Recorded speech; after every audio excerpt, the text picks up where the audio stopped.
Rồi máy chuẩn bị lên bờ cát. 105x.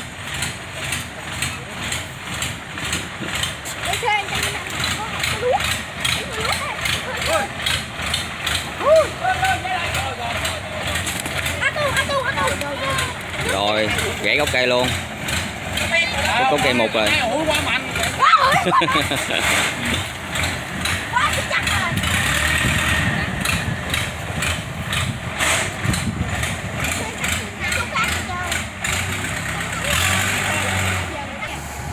Rồi máy đang chuẩn bị lên bờ.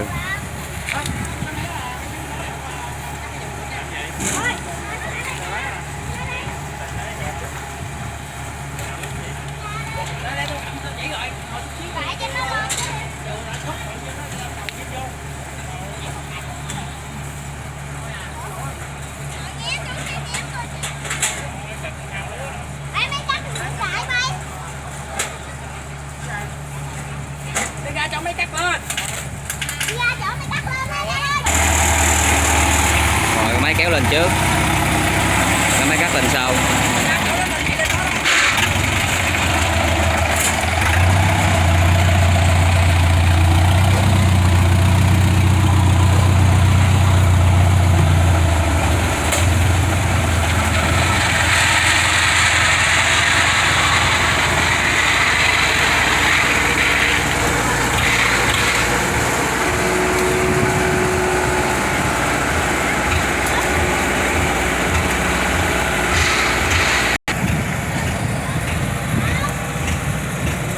Quay đầu lên nghe cả nhà, xuống thẳng nó cắm đầu xuống không được.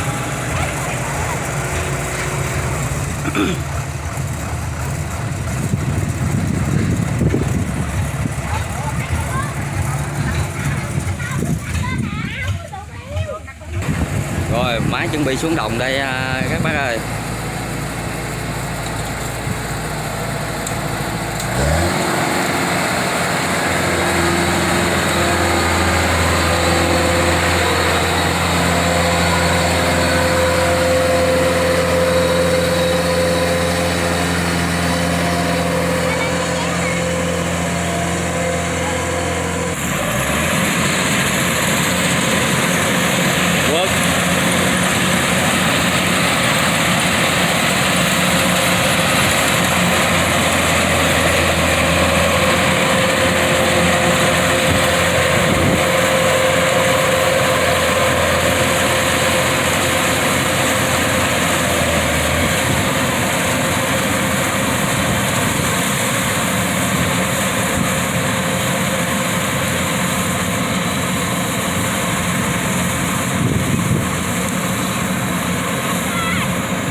Qua bên né luôn rồi ha.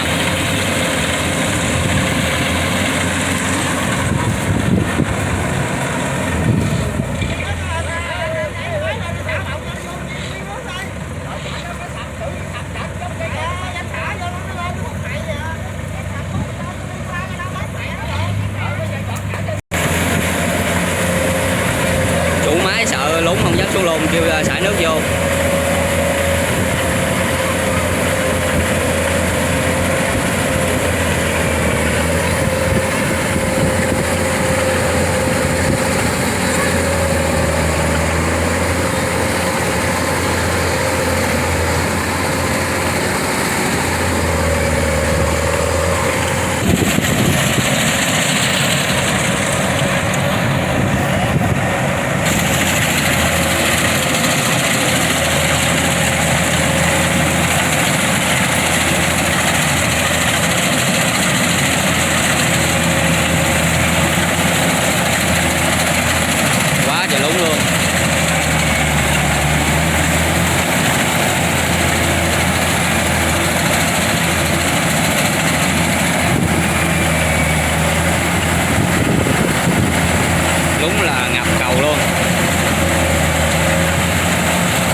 chua ăn quá cả nhà ơi. Tài xế nào tài xế nấy luôn mà kêu trời không lúng á.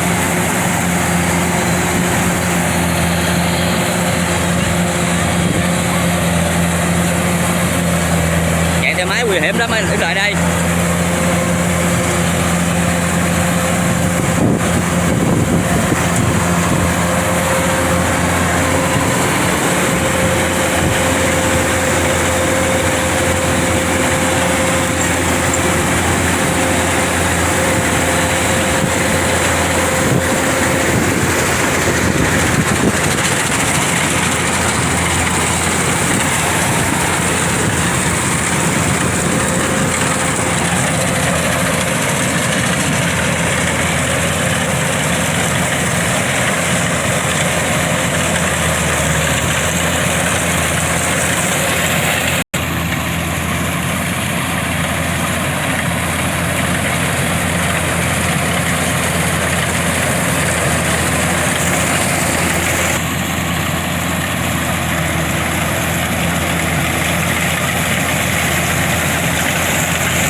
Cái máy này bữa nay là đất lún là các bạn, cho nên chạy chậm là Tùng mới quay được chiếc đầu nữa nè. Cái máy này nếu mà đất khô nó chạy là mình đi theo không kịp nó đâu. Máy này nó lớn chạy vốn chạy.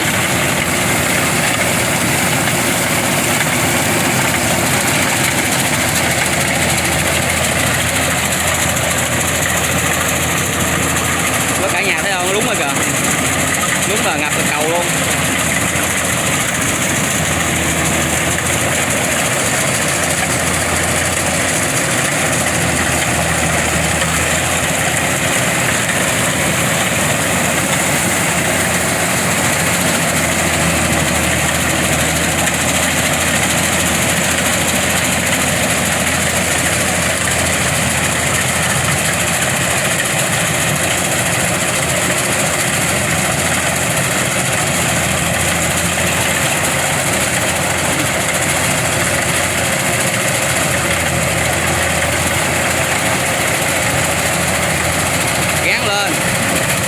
Lên rồi, lên luôn rồi.